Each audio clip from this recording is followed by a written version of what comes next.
ఇది రామ భక్త హనుమయ్య సన్నిధి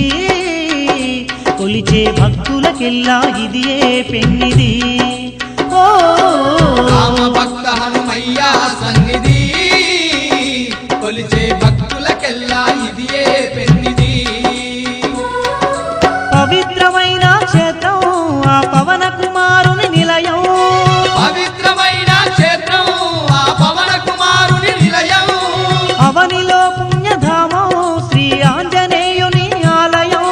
అవనిలో పుణ్యధామం శ్రీ ఆంజనేయుని ఆలయం ఇది దీన జనులను ఆదరించే క్షేత్రం దివ్య సుందరుడైన మారుతి మందిరం ఓ రామ భక్త హనుమయ్య సన్నిధి కొలిచే భక్తులకెల్లా ఇదియే పెన్నిది